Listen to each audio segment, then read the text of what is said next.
and actually in the manifesto targeted people like me because she was angry at people like me. I'd be angry at people like you too. Do you think that justifies shooting me and shooting my children? No, that's because we value human life.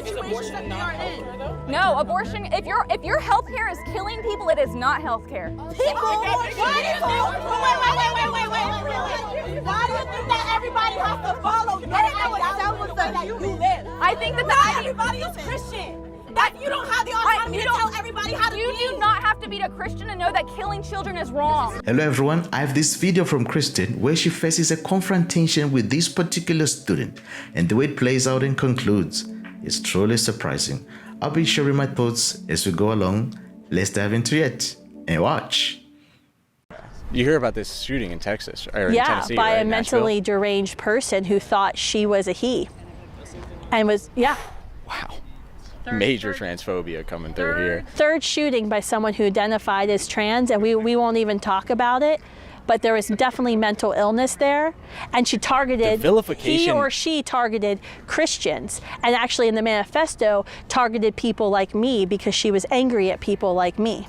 I'd be angry at people like you too. Do you think that justifies shooting me and shooting my children? No, that's because we value human life. Even though we may disagree, that's not what I said. Your life has value. What I'm saying is that it's terrible what the person did. Absolutely, it's terrible. But you could never understand what trans people go through, being constantly vilified and denied the right to exist, to simply be.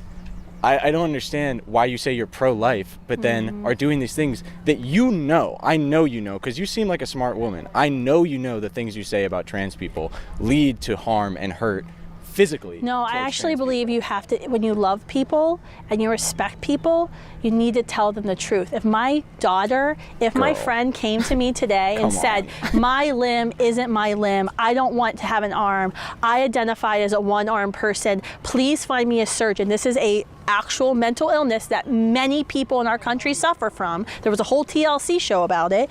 And if a friend of mine said, I need my arm cut off because this is a foreign substance to me, this is killing me, I'm suicidal because no one will remove my arm because there's no medical reason. So you want to block them from taking I would certainly not say, let's go chop up your arm. The treatment for gender dysphoria, which is the mental illness you're referring to, not is to make people infertile, and to not treat what's happening in their mind. Gender-affirming surgery is treating.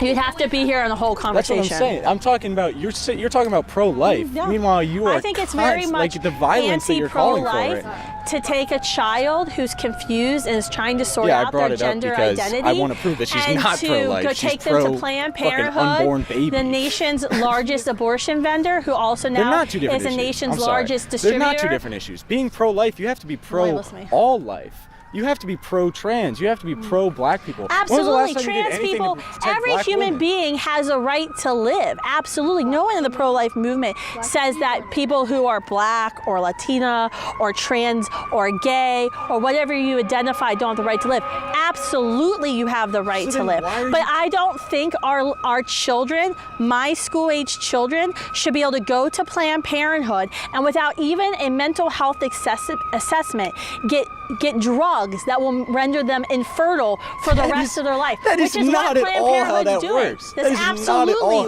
what's happening. When you're under 18, no matter what the medical procedure is. No, sir, you are wrong. I do this for a freaking living. Don't you think I know what happens inside Planned Parenthood? I've been into probably 25 Planned Parenthoods. How many Planned Parenthoods have you been inside? 0. But I know that when you are under 18, you're not an adult. You can't do those things by yourself. No, you absolutely can. You absolutely can. Why these people just want to be listened to but are not willing to listen? In reality, they are not asking for acceptance. No, they are not. They are demanding and forcing their sexuality on others as the primary focus. But under the guise of having superior, higher moral standards, they're expecting the government to impose laws to enforce their views. You see? And usually acceptance by society requires a level of assimilation to the accepted norms, not pointing out your differences, criticizing others who disagree with you, then expecting to be embraced by them. It doesn't make sense. No, it doesn't. Hello. Oh, hello. I just have a couple questions for you. One, so like you think your beliefs are that that life begins at conception, right? Yes. Okay. What about just sperm? That's a human like DNA organism. It's a part. Yeah. So if a man masturbates and that sperm does not seek an egg, is that not this? No, because the sperm does not have the capacity to grow, metabolize. It can't do that. But a sperm is living. A sperm is a part of a person's body. That's what's so amazing about the science of contraception. Two parts combine and make one whole. And that sperm has genetics, has DNA from the father. The egg has DNA from the mother because sperm and egg are parts. I don't need a biology lesson, ma'am. I took biology. They're parts. I know that. I've taken biology. I just wanted to know if you thought it was killing potential babies because... No. There's, okay. Ejaculation or ovulation doesn't kill a potential human. There's no human being that has been created. Those are mere parts. My next question is, how does it affect your day-to-day life whether or not I've had an abortion? It affects all of our lives. No, because it doesn't. we live in a society that says that killing some people based on their convenience or based on their size is okay. And the results of that is devastating. The result is the fact that you guys can come here and sit and scream at me and curse at me and whatever because we devalue other human beings. Because that's a problem. We can see the result of abortion time and time again in our society. When we start saying certain people don't matter, certain people don't have a work, like, for example, I got called yesterday by a friend at U.S. House Representatives. There's actually a movement now amongst those who support Obamacare and Affordable Care Act to pass something called QALYs. It's called Quality Adjusted Life Years. What is a QALY, you may ask? A QALY is something a think tank prescribes, and they decide what type of care human beings receive based on the quality of life they may have if they get that care, and how much more longer they may live if they get that care. So my son and daughter are on a medicine that costs about $300,000 a year. It's one of the most expensive medicines there is, and it will hopefully make them have a normal life. It's one of the biggest medical advances we've ever had in the history of our world. It's a pill that corrects an actual genetic defect. It's amazing.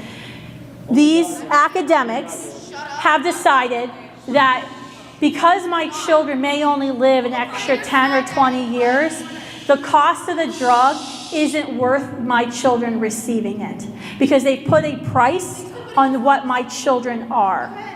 That is a result of abortion, of saying certain people matter and certain people don't, that we're willing to then put prices on people's heads to say you only matter this much.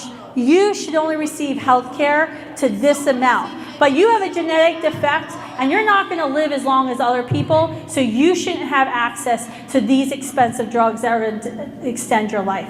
That's the result of saying that unborn children, preborn children don't matter and that we get to decide individually. In a godless society, this dynamic is even more evident. People spiritually disconnected from the truth of God can become blinded by their emotions and worldly perspectives.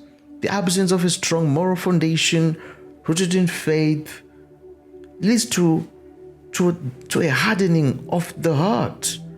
And without guidance of God's wisdom, ladies and gentlemen, and understanding, individuals may become increasingly resistant to the truth, unable to see beyond their emotions and biases. And their hearts will grow hardened when it is not softened by the transformative power of God's love, God's word. You see? And this will lead to spiritual blindness. Literally.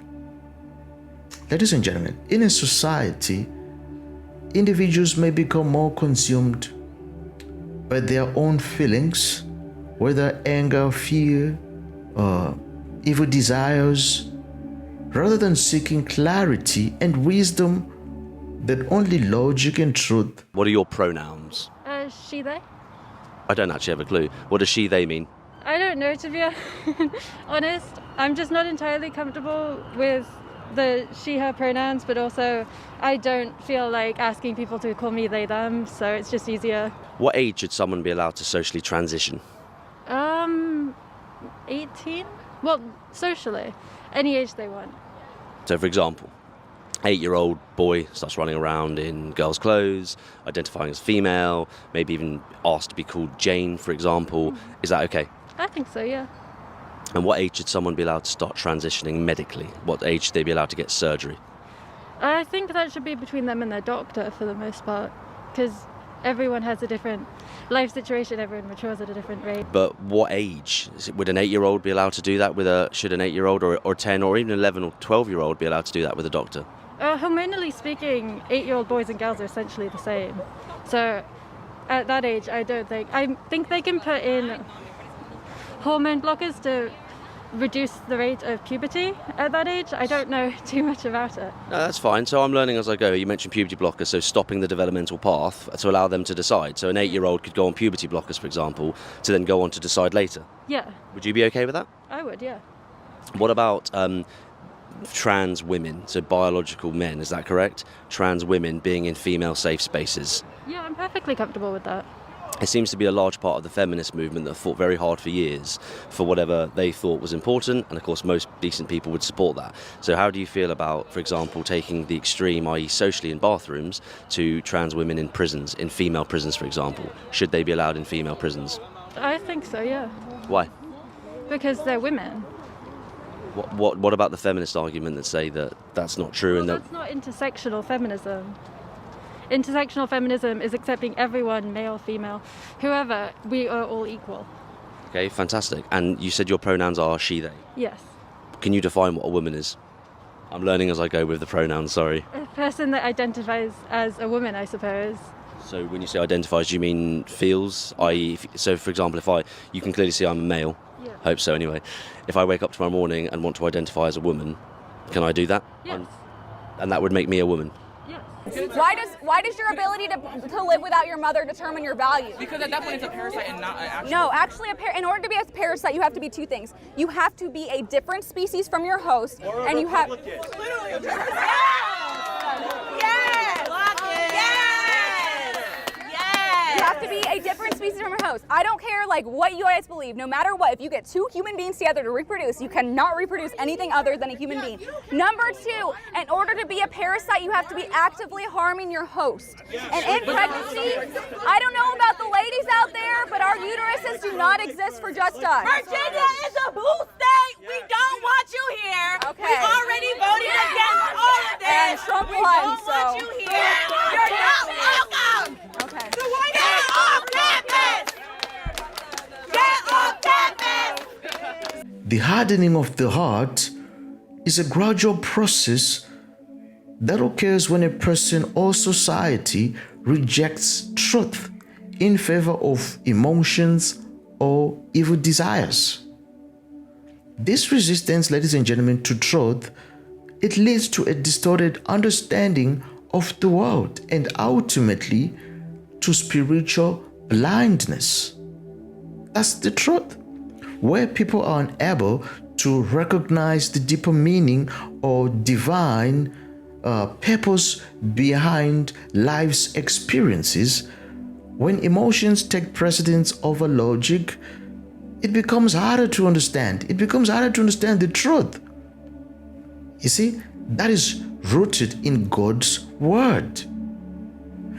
In an environment, individuals, when they prioritize feelings over God's word, you see, when they choose momentary comforts, missing out on the lasting peace and hope that comes from embracing true light or logic or common sense, there will be chaos. There will be chaos. To sum up, the preaching of the gospel of Jesus Christ is an immensely positive and impactful act. It brings about personal transformation, spreads love, justice, hope, and truth. It aligns with God's commands, ladies and gentlemen. It offers eternal meaning, fills those who hear it with deep joy. Ultimately, it's the most precious gift humanity can receive, creating lasting change in both individuals and communities, reflecting God's heart and His purpose for the world, ladies and gentlemen. So, if you enjoyed this video, be sure to click on the next one. Don't forget to like, to comment, and to subscribe. I'll see you again next time. Bye bye for now.